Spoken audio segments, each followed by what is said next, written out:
दोघ जण पती पत्नी गरीब घरचे होते. पती मजुरी करायला जायचा आणि काही 100, 200, 500 रुपये कमवून घरी आणायचा. त्याच्यात त्याचं मात्र जेमतेम घर चालायचं.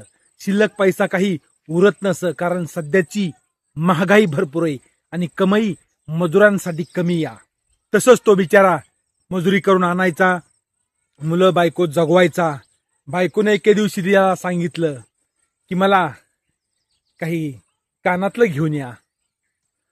तो म्हणाला मी जमतेम 400-500 रुपये कमवतोय आणि कानातलं घ्यायचं म्हणलं तर एवढं महाग झालंय, मी कसं घेईल, आणि ते पण सोन्याचं.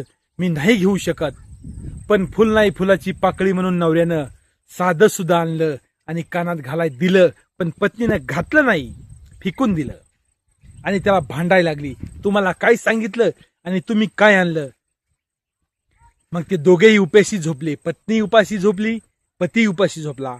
आणि रोजच्या प्रमाणे पती उठून कामावर निघाला, तर पत्नी त्याला जेवण कर सुद्धा म्हणली नाही. तो पण तसाच गेला आणि दिवसभर काम करून संध्याकाळी पण तसाच आला. तो पण बिना जेवणाचं झोपी गेला.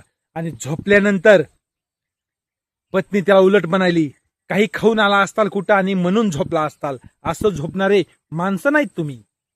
पतीला अजून टेन्शन जास्त वाढलं. दुसऱ्या दिवशी पण तो तसाच कामावर गेला.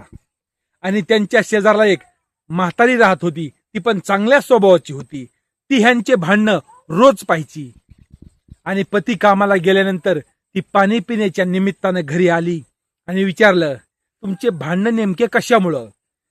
ती महिला म्हणाली त्या म्हातारीला, याच्यासोबत लग्न करण्यापेक्षा मी एखाद्या भिकाऱ्यासोबत केलेलं चांगलं होतं. ती म्हणली, कसं काय. अहो याच्यानं मला साधं कानातलं घेणं व्हायना. मग ती म्हातारी म्हणाली, बरं तो नेमका तुला सोनं घेणं, कधी कपडा कमी पडू दिला का. नाही. मुलांना कपडे नाही. तुला जेवायला कमी पडलं का. नाही. बरं तो काही हातात मोद्या गळ्यात लाकीट वापरतोय का. ती म्हणाली नाही. मग तुला काही जे कमी पडू त्यानं दिलं नाही, आणि ज्या काही महागाईच्या गोष्टीत गरिबीच्यानं त्याच्यानं घेणं झाल्या नसत्या, जर त्याच्या ठिकाणी तू असतीस तर तू त्याला घेऊन दिला असतस का. तिच्या डोक्यात उजेड पडला. नाही, प्रत्येक नवऱ्याला आपल्या बायकोला सजवावं वाटतं, पण परिस्थितीनं सजवू वाटत नाही. मग त्याच्या पत्नीच्या डोक्यात उजेड पडला की नेमका मला तर सगळं काही देतोय, स्वतःला चांगले कपडे कधी घालीत नाही, वर्षे एक ड्रेस वापरतोय आणि मला सगळं काही पुरवतोय, आणि मी त्याच्यावर अशी रुसते. त्या महिलेने येऊन तिला सांगितलं. तिच्याही डोक्यात उजेड पडला. आणि नवरा संध्याकाळी कामावरून आला की आल्या आल्या पाणी प्यायला दिलं, गरम गरम खायला केलं. नवऱ्याला असं वाटलं की मी काही सारं जगत जिंकलोय. तसा पुरुष साऱ्या जगासोबत लढल, पण पत्नी समोर हरल. त्याच्यासाठी जशी परिस्थिती असेल तसं राहायला पाहिजे. कारण जो पती पित नाही याला तरी त्रास नाही द्यायला पाहिजे. मग पिणारला रोज ठोकलं तरी काय अडचण नाही. तर मित्रांनो, भेटू द्या ठीक सकाळी 7 वाजता.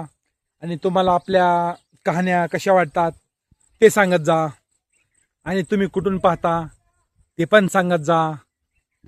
पण मी सांगतोय कुठून हे तुम्हाला मी सांगितलं नाही.